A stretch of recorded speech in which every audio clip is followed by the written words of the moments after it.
নমস্কার সবাইকে। আমি আজকে নতুন একটা ভিডিও নিয়ে চলে এসেছি। তো আজকে আমি তোমাদের সবার সাথে শেয়ার করব আমার এইচএসজি টেস্টের রিপোর্ট। দেখো ভালো করে, তোমরা দেখতে পাচ্ছ কিনা আমি জানি না, আমি আরেকটা ভিডিও করে দেখিয়ে দিচ্ছি। তো প্রথম আমি এইচএসজি টেস্ট করেছিলাম আগের বছরের মার্চের দিকে, ঠিক আছে। তো 25 সালের মার্চের দিকে আমি এইচএসজি টেস্ট করেছিলাম। আর পিয়ান টিউব খোলা আছে নাকি ব্লক আছে তার জন্য এই টেস্টটা করা হয়। তো প্রথমে তো আমি বলেছিলাম যে আমার প্রবলেম হচ্ছে, পিসিওডি ধরা পড়েছিল তো আগের বছর। তো আগের বছর না, সরি 24 সালে আমার পিসিওডি ধরা পড়েছিল নভেম্বরের দিকে। তো তারপর থেকে তো ট্রিটমেন্ট শুরু হয়ে যায়। তো প্রথম আমি 5-6 মাস পুরো ওষুধ খেয়েছি পিসিওডির জন্য। তো তাও পিরিয়ড ঠিকঠাক আমার হতো না, ঠিক আছে। হতো মানে পিছিয়ে হয়ে যেত।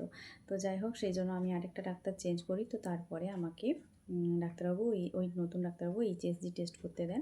তো এইচএসজি টেস্টের রিপোর্টে আমার কিন্তু এসেছে impression normal study, fallopian tube আর patent on both side with spelling of contrast into the peritoneal cavity, ঠিক আছে। আর বলেছে যে uterus normal in shape size and outline. তার মানে আমার কোনো রকম কোনো সমস্যা নেই। তো যেটা হচ্ছে,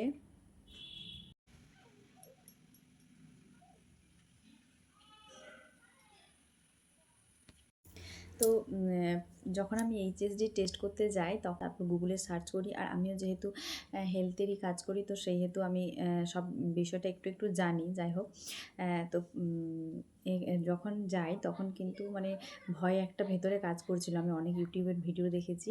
তারপর যখন ম্যাডাম বললেন যে তেমন কিছুই হবে না, একটুখানি লাগবে জাস্ট। তো যখন করে মানে একটা কিছু পুশ করে, যেটা মধ্য দিয়ে কোনো একটা ওষুধ টাইপেরই থাকে বা ডাস্ট, আমি ঠিক বুঝতে পারিনি। যাই হোক, একটা পুশ করেছিল যেটা ভ্যাজানা থ্রু দিয়ে, ওটা একটা যন্ত্রের মাধ্যমে প্রথমে ভ্যাজানাটা ওপেন করে, তারপরে জিনিসটা পুশ করে। তো ওই যে যখন পুশটা করে ওটাতেই প্রচুর লাগে, ঠিক আছে। তো প্রথম আমি মানে যতটা আমার অভিজ্ঞতা হয়েছে যে খুবই লেগেছিল, আর চোখ দিয়ে তো আমার পুরো জল ঝরছিল এখানেই।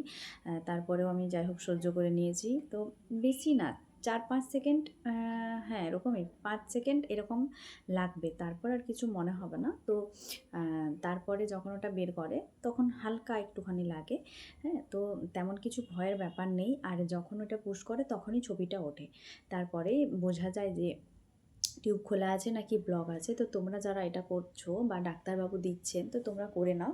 তো এটা করলে বাচ্চা আসে কি না আমি জানি না। তো আমার ক্ষেত্রে যেটা হয়েছিল যে এটা করার পরের মাসে আমার হাজব্যান্ড আসার কথা ছিল। তো তার পরের মাসে আমাকে মেডিসিন দিয়েছিল এবং ওভুলেশন ইন্ডাকশন করিয়েছিল। প্রথমবার আমার ওভুলেশন ইন্ডাকশন হয়েছিল। তো যেহেতু পিসিওডি ছিল ডাক্তারবাবু বলছিলেন, তারপরে হচ্ছে থাইরয়েড। তো সেই হেতু ডাক্তারবাবু বলছিলেন যে ঠিক আছে, তুমি যখন চাইছোই যে তাড়াতাড়ি বেবি যাতে কনসিভ হয়, তো একবার চেষ্টা করে দেখা যাক। তো সেই জন্য আমার ওভুলেশন ইন্ডাকশন হয়েছিল।